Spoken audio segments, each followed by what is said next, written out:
So in our last video, we traveled to Great Harbor Key in the Berry Islands of the Bahamas. We hung out at our favorite beach bar, took an excursion down a place called Shark Creek, took some opportunities to do a lot of fishing, both inshore and offshore. And amongst other things, we had a little fun at the gazebo and cooked some homemade pizza.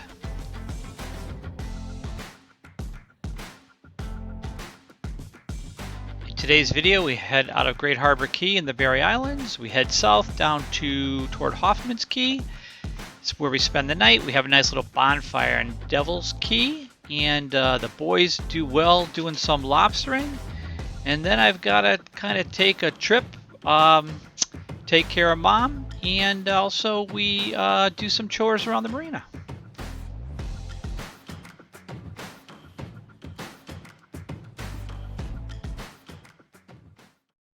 Have you ever dreamed of selling it all and cruising into the sunset? Well, that's exactly what we did.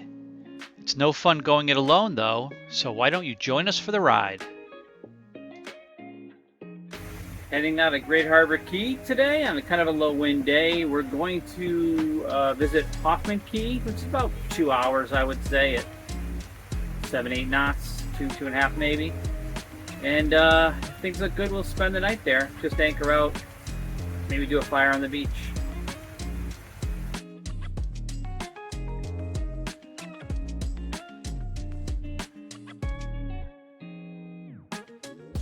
Overall, it was a nice smooth ride, so everyone was happy. Due to the southeast winds, we ended up anchoring a little south of Hoffman's Key at Little Harbor Key, and it was absolutely beautiful. The girls decided to do some sunning and cocktailing, and the boys took off to do some fishing. Well, I would say John did some fishing and I accompanied him. We kind of got skunked other than two barracuda that took, I think, both his lures. The water around there was just pristine, but we couldn't snag any snappers. When we got back from our sorry fishing trip, we decided to grab the girls and head towards Flo's, a little restaurant on Little Harbor Key that you could only get to by boat.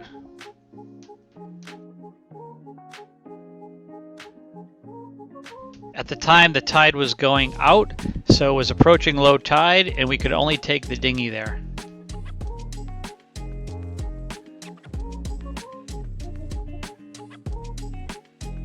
We got there around Saturday at lunchtime, and of course we didn't call before we went, and to our surprise, Flo's was closed.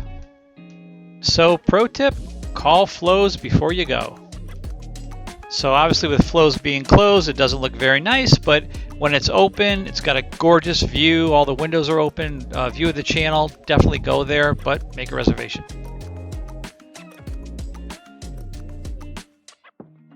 So just in a quick half hour, the tide fell really low. We thought we were going to have to get out and walk the dinghy, but we probably made it with a few inches breathing room. We were anchored up with Traveler for the night, and there were other boats in the area. You could see a trawler to the right of our boats, and they came by later for a visit and invited us over to Devil's Key, the next island up, for a happy hour bonfire at sunset. And so we were like, B-sides? Doug and Nicole, they live in Melbourne Beach. You know B-sides? I've never heard of them. Well, we really like them, and we were like getting really excited. We're like part of the PDQ community, and we've never heard of them. Like, you know about 30 boats, would you say, Brian? Yeah, if you like them, you'll like us better. We don't know them, but we're they're pretty cool. just saying. That sounds like a high standard. You might like them, but I doubt you like us. One by one, other cruisers showed up, and we had a nice little fire on the beach. Somebody made conch salad, there was popcorn, there were drinks. All in all, a good time had by all. So quite interesting, the cruiser with the rubber duck outfit was actually from Finland. We only spent one night out, but it was great to get out of the marina. When your new friends fly their airplane from the Bahamas to Florida to pick up some fresh stone crab. 5 pounds right there. like $75, so doing the math, what's that, $15 a pound? Excellent deal for a stone crab. You never know what's going to come your way in the Bahamas. Look at this. 4 PDQs.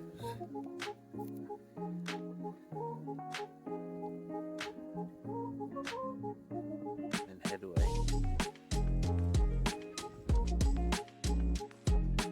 Some of our friends from Florida flew in for a long weekend visit, so Lori and I showed them a few of the sights of the island. Being such a small island, I think the tour lasted a whole hour.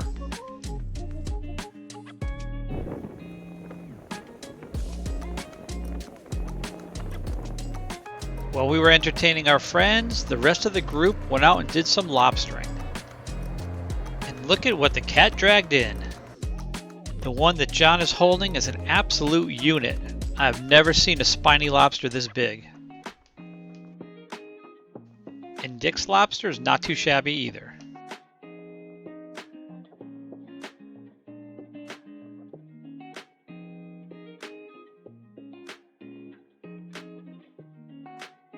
I think John said that 4 of them ate it for dinner and there were still some left over.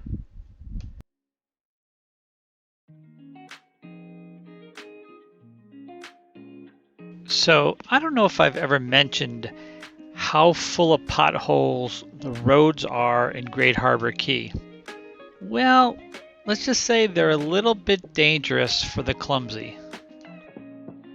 So yeah, mid-morning, totally sober, tripped in a pothole, hit the ground hard, rolled my ankle, sprained it really bad. Then I find out Mom is in the hospital, so I got to take a quick trip back to the States, and Lori and Pancake stay on the boat in the Marina. I took a few shots of the Great Harbor Airport because it is super modern. I think it's only a few years old and definitely way better than expected. So I'm a bit of an aviation nerd and was happy to find out that the flight I was going to take, or the first leg to Fort Lauderdale, was on a Cessna Grand Caravan seaplane.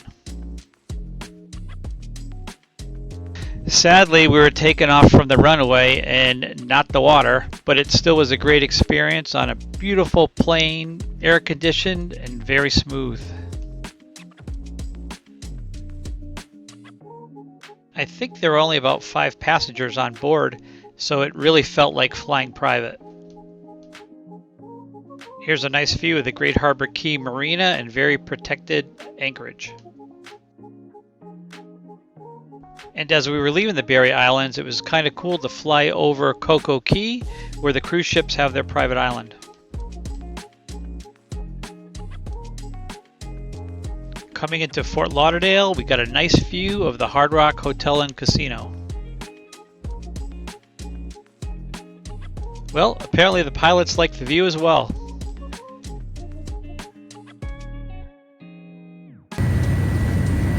Alright, back to work, fellas.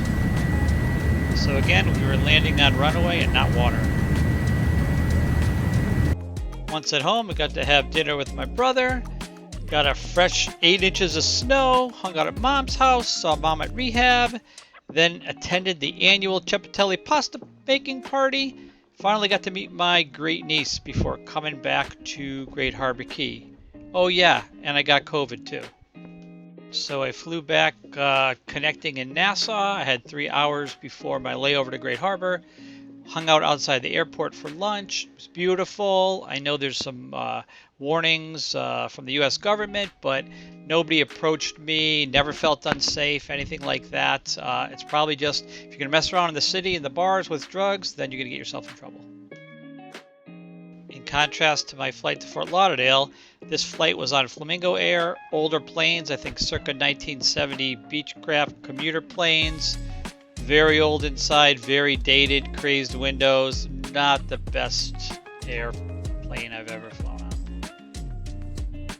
Oh, and no air conditioning, but at least it was only a 15-minute flight.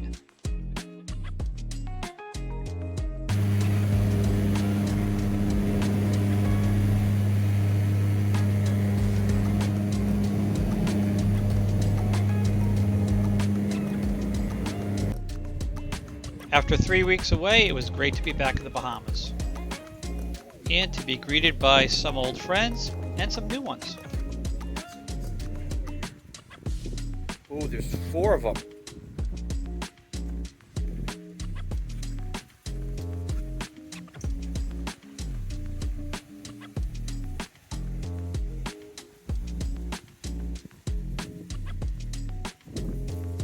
This one has remoras on it.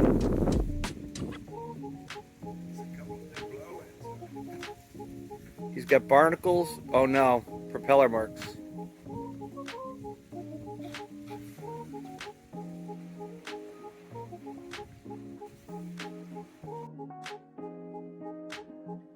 So the Marina's constantly working on upgrades, and while I was gone, they ordered half a dozen new bicycles. The existing blue ones were only about a year old, but the weather has gotten to them and they were in pieces and parts. So John took it upon himself to help out and assemble them and deputize me in the process.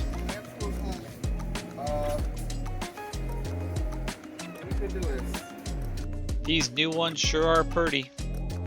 Oh, and the brakes work too.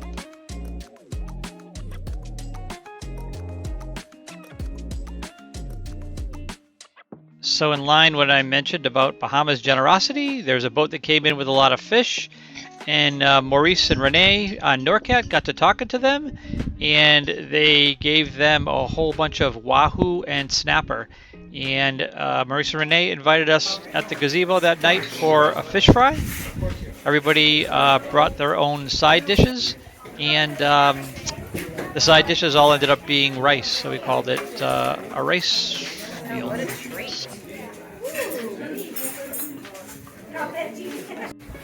So we have a beautiful day. We left Great Harbor Key around 10:30 in the morning, doing only like 7 knots, so about 8.5 miles an hour.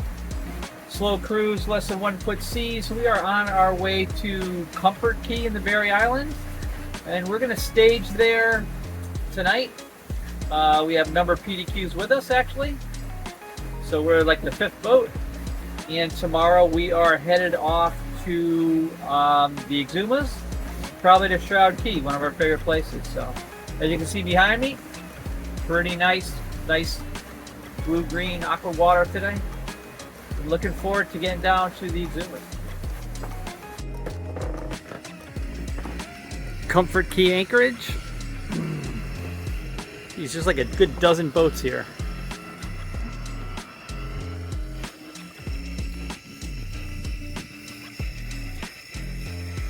And on this side, we have Scout who's anchoring.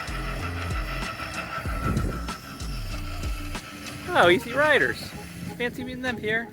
And right in front of us, we have NORCAT, our friends from Montreal.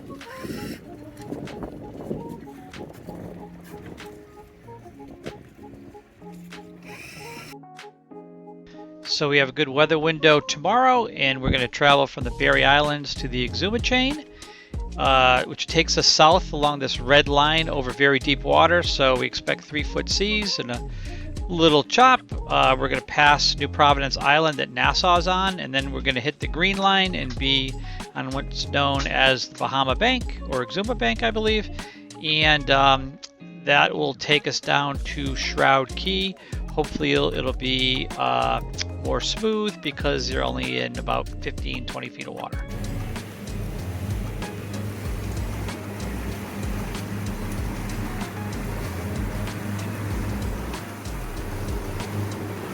It definitely turned out to be a choppy and rolly ride.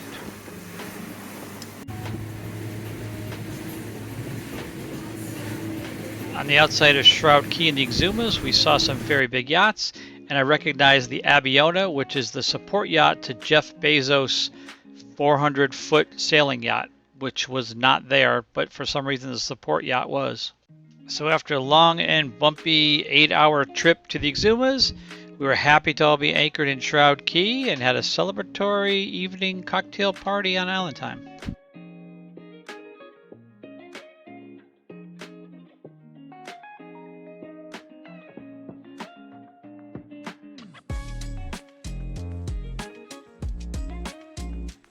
was great to be finally anchored in a calm place and seeing all the PDQs lined up in a row. Thanks everyone for watching, and hope you enjoyed this video.